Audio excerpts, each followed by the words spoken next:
Assalamualaikum warahmatullahi wabarakatuh. Perkenalkan, saya Vicky Andrianingsih dengan NIM 22042176. Pada kesempatan kali ini saya akan memaparkan materi pada pertemuan ke-8 dalam mata kuliah Sistem Informasi Manajemen.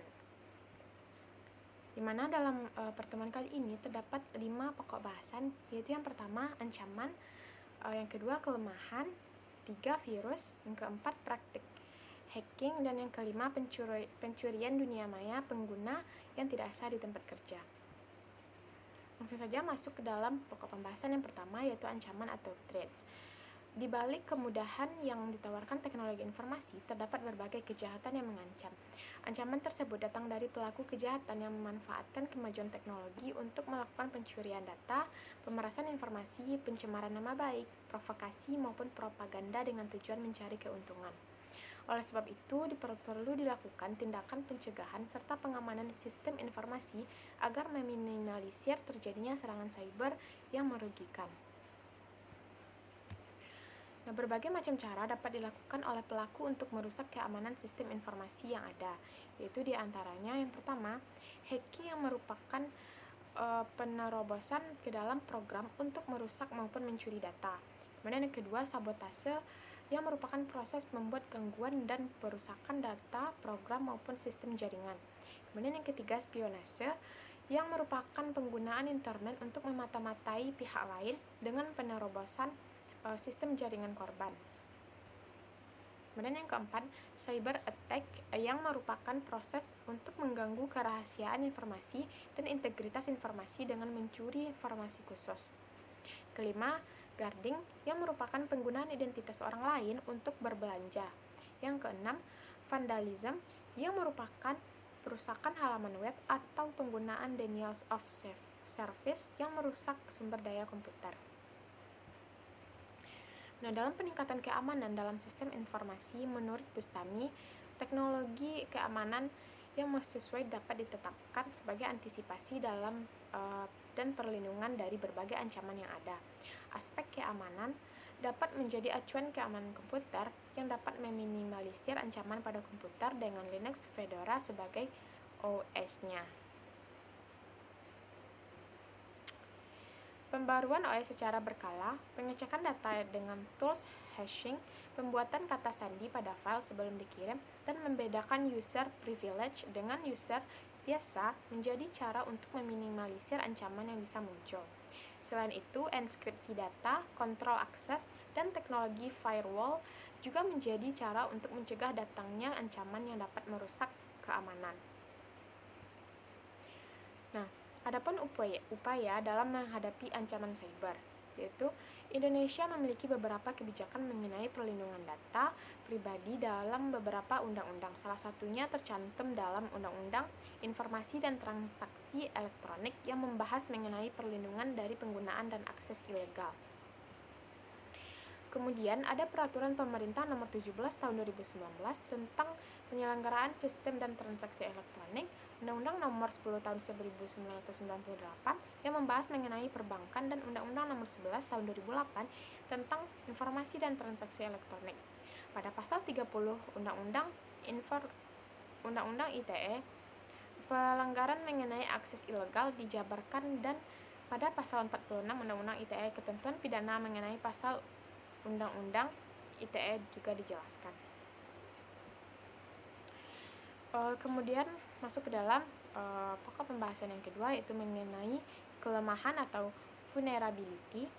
Sistem informasi memainkan peran yang sangat besar dan berpengaruh di dalam organisasi karena semakin tingginya kemampuan teknologi komputer dan semakin murahnya biaya pemanfaatan teknologi komputer, semakin baik kemampuan komputer dan perkembangan software telah menghasilkan banyak jaringan komunikasi yang kuat bisa digunakan organisasi untuk melakukan akses informasi dengan cepat dari penjuru dunia serta mengendalikan aktivitas yang tidak terbatas pada ruang dan waktu.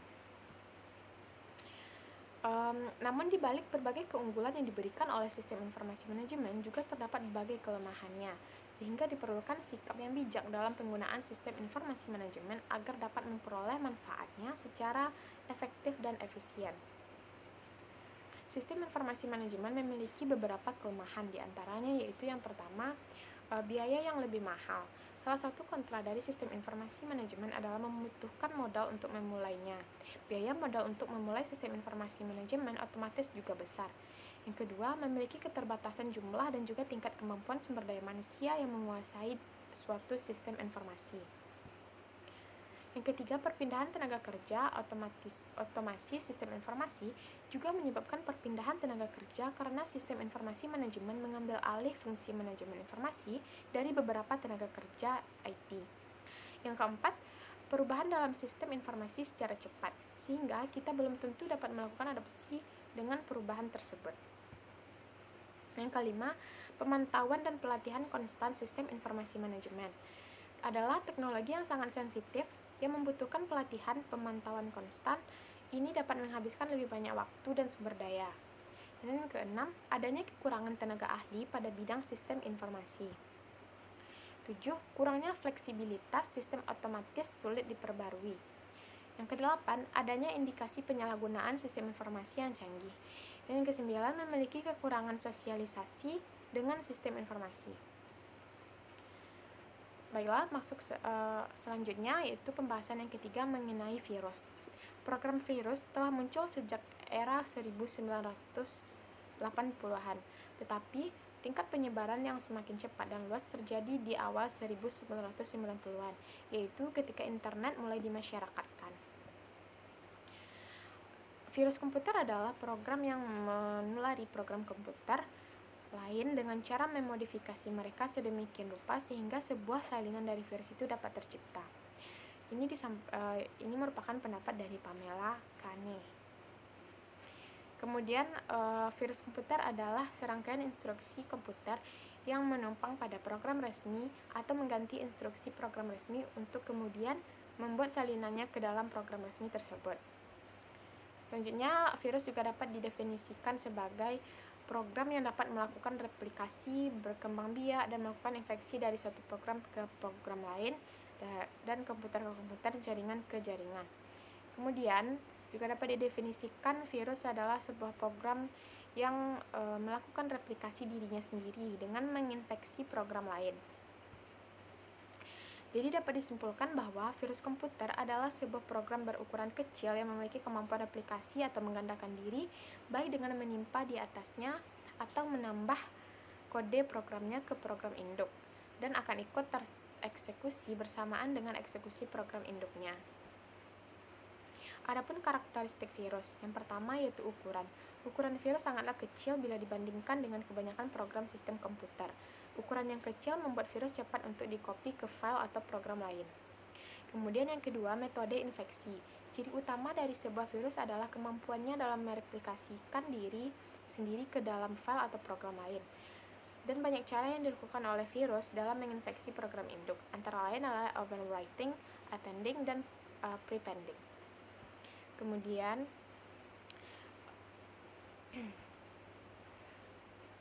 ada pun terminate and stay resident, yaitu program komputer yang tinggal di memori komputer dan akan tetap ada sampai komputer dimatikan. Program ini meliputi utility pop-up, software jaringan, dan sebagian besar virus komputer. Adapun ciri-ciri komputer yang terkena virus, yaitu yang pertama, program tidak berjalan secara normal, diikuti pesan-pesan error atau sekali disertai animasi. Yang kedua, berubahnya volume disk. Yang ketiga, file atau program yang hilang secara misterius. Yang keempat, ukuran file yang dieksekusi menjadi berubah tanpa sebab yang diketahui. Dan yang kelima, data file berubah tanpa sebab yang diketahui. Yang keenam, penurunan jumlah memori tersedia walaupun komputer tidak sedang menjalankan program komputer. 7. Akses disk tampak berlebihan walaupun untuk hal-hal yang sederhana. 8. Aktivitas sistem secara keseluruhan berjalan sangat lambat. Yang 9. Lampu disk menyala tanpa adanya keterangan apapun. Nah, selanjutnya adalah jenis-jenis virus komputer. Virus komputer dapat dapat dikelompokkan dengan beberapa yaitu yang pertama berdasarkan teknik pembuatan.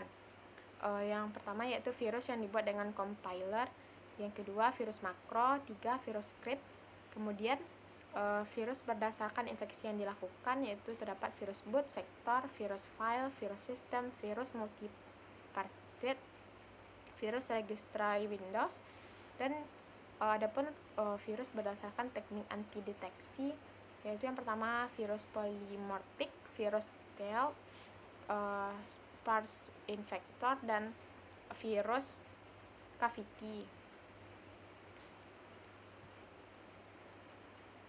Nah, selanjutnya adalah cara mencegah virus dalam komputer. Yang pertama yaitu mengubah program atribut menjadi read-only. Yang kedua, hindari penggunaan disket yang tidak bisa dipercaya sumbernya. Yang ketiga, melakukan write protect. Yang keempat, membuat subdirectory untuk pemrograman baru. Yang kelima, scan virus setiap disket yang tidak pasti kebersihannya dari virus. 6. Melakukan scan virus secara periodik pada hard disk. 7. Menginstal program residen pada komputer. 8. Menggunakan program antivirus yang terbaru. 9. Periksa secara rutin registry Windows. Kemudian pembahasan yang keempat yaitu mengenai praktik hacking. Hacking adalah teknik yang dilakukan oleh seorang hacker, cracker, penyusup, atau penyerang yang menyerang suatu sistem, jaringan, dan aplikasi dengan cara mengeksploitasi kelemahan dengan maksud untuk mendapatkan hak akses atas data dan sistem. Adapun motivasi seseorang melakukan hacking adalah karena kesenangannya, keuntungan dengan cara memeras korban, bisnis seperti dengan menguji keamanan sistem, dan bisa juga karena ingin mendapatkan pengakuan. Adapun kategori hacker secara umum. Pertama yaitu black hat hacker. Tipikal hacker yang berbahaya dan jahat biasanya dimotivasi oleh uang, balas dendam, kriminal, dan lainnya. Kemudian yang kedua, white hat hacker. Dikenal sebagai ethical hacker, mereka tidak pernah bermaksud untuk merusak suatu sistem, namun mencoba untuk mengetahui kelemahan dalam komputer atau sistem jaringan sebagai bagian dari penetration testing atau vulnerability assessment. Yang ketiga yaitu gray hat hacker, yaitu perpaduan dari black hat dan white hat hacker. Tidak diketahui dengan jelas batasan baik atau jahatnya. Terkadang melakukan penyerangan dengan memanfaatkan kelemahan sistem yang dilakukan untuk kesenangan. Adapun kategori hacker berdasarkan tujuannya. Yang pertama adalah script kiddies, yaitu hacker pemula yang memiliki sedikit pengetahuan dan menggunakan tools buatan orang lain. Yang kedua, red hat hacker, yaitu agen pemerintah, yaitu sebagai hub top secret information dan segala sesuatu yang berhubungan dengan informasi sensitif. 3. Blue hat hackers, yaitu konsultan keamanan komputer yang terbiasa melakukan backtest sistem sebelum diluncurkan. 4. Elite hacker, status sosial di kalangan hacker yang digunakan untuk menggambarkan yang memiliki skill paling hebat. 5. Cyber teroris, tipikal hacker jahat, biasanya secara organisasi atau grup mereka menyebarkan ancaman untuk tujuan tertentu. 6. State-sponsored hacker, hacker terlatih yang dibiayai oleh negara atau pemerintah, biasanya bertujuan untuk mata-mata dan perang cyber. Kemudian selanjutnya adalah hacktivist, salah satu black hat, mereka menyerang sambil menyebarkan suatu pesan khusus. Dan corporate hackers, tipikal hacker yang menyerang properti intelektual dan data penting suatu perusahaan. Tujuan mereka adalah untuk mendapatkan informasi mengenai kompetitor suatu perusahaan.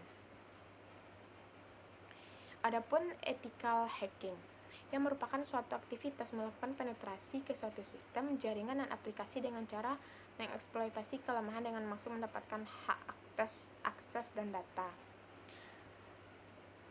Adapun metode hacking yaitu reconnaissance, adalah fase di mana penyerang mengumpulkan informasi tentang target dengan cara aktif atau pasif.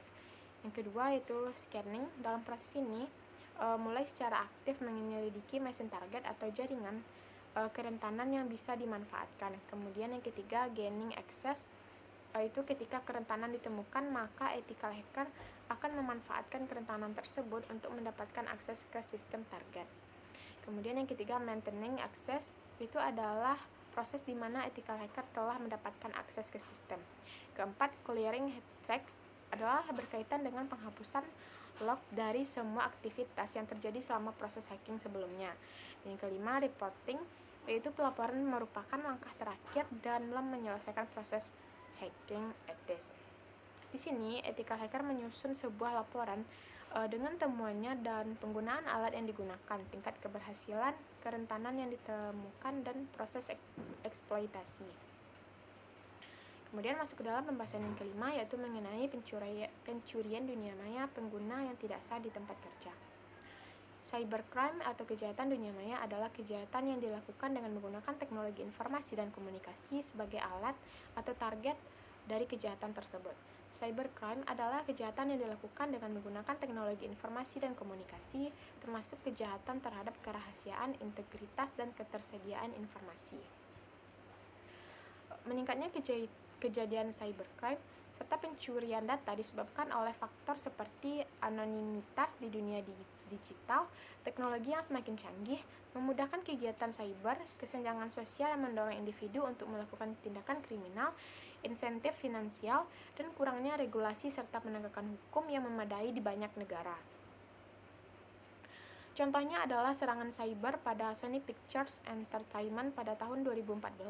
Saat itu perusahaan tersebut mengalami serangan dari grup hacker yang mengklaim diri sebagai Guardians of Peace yang menyebabkan pencurian data pribadi karyawan Sony Pictures, termasuk informasi yang berhubungan dengan gaji, data identitas, dan informasi medis.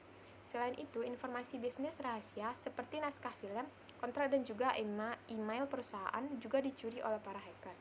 Akibatnya, beberapa film yang diproduksi oleh Sony Pictures bocor ke internet sebelum dirilis secara resmi, sehingga menyebabkan kerugian finansial yang besar bagi perusahaan dan juga kerugian citra bagi perusahaan tersebut.